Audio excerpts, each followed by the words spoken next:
দেখো প্রশ্নে কি বলেছে, 332 এবং 343-এর মধ্যে কতগুলি মৌলিক সংখ্যা আছে যেটি উভয় সংখ্যা অন্তর্ভুক্ত, ব্র্যাকেটে লিখে দিয়েছে। তো চলো আমরা খুঁজে বের করি, ঠিক আছে। তো 332 থেকে আমরা 343 পর্যন্ত লিখে নিই বোঝানোর জন্য। তো 333, 334, 335, 336, 337, 338, 339, 340, 341, 342, 343।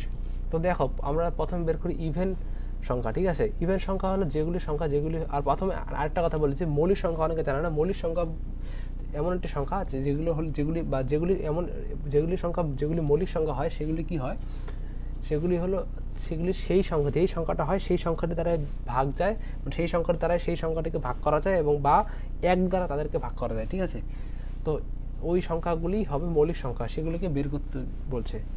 তো দেখো এখানে ইভেন সংখ্যা প্রথমে বের করি। ইভেন সংখ্যা হলে এমন সংখ্যা যেগুলি 2 দ্বারা ভাগছে, তাহলে নিশ্চয়ই সেগুলো ভাগ যায়, তাই প্রথমে সেগুলোকে এলিমিনেট করতে হবে। তখন এটা হবে না, এটা হবে না, তারপরে হলো এটা হবে না, এটা হবে না, এটা হবে না, এটা হবে না, ঠিক আছে। এই সংখ্যাগুলো হবে না। তারপরে দেখতে হবে তারপরে 3 দিয়ে কোনটা কোনটা ভাগ যায়। দেখো এটা 3 দিয়ে ভাগ যায়, তাই হবে না। তারপরে 3 দিয়ে আর কোনটা যায়, 3 দিয়ে ভাগ যায়, দেখো এটাও হবে না, ঠিক আছে। তো এগুলো ভাগ যায় কোনটা জানার জন্য একটু ডিভিজিবিলিটি রুল যে চ্যাপ্টারটা রয়েছে বা নাম্বার সিস্টেমে, সেগুলো একটু জানা থাকলে ভালো হবে, তাহলে তোমরা এসব করতে পারবে, ঠিক আছে।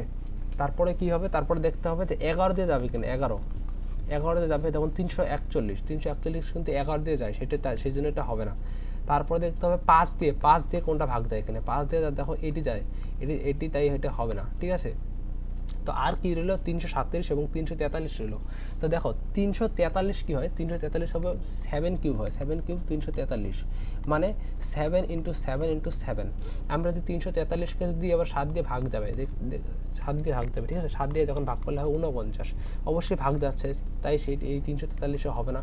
সুতরাং একটি সংখ্যা রয়ে গেল 337 রয়ে গেল। সুতরাং একটি সংখ্যা যেহেতু হবে, এটি দেখো এটি দিয়ে কোনো সংখ্যা দিয়ে যাবে না, এটি শুধু 337 দিয়ে এবং 1 দিয়ে ভাগ যাবে, তাই একটি সংখ্যা মৌলিক সংখ্যা রয়েছে, তাই ডি নাম্বার অপশনটা হবে এই প্রশ্নের কারেক্ট অ্যান্সার, ঠিক আছে।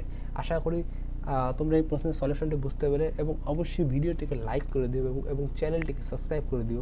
এবং এরকম আরও ভিডিও আমি অলরেডি চ্যানেলে ছেড়ে দিয়েছি, তোমরা চাইলে দেখতে পারো। ওকে, থ্যাংকস ফর ওয়াচিং।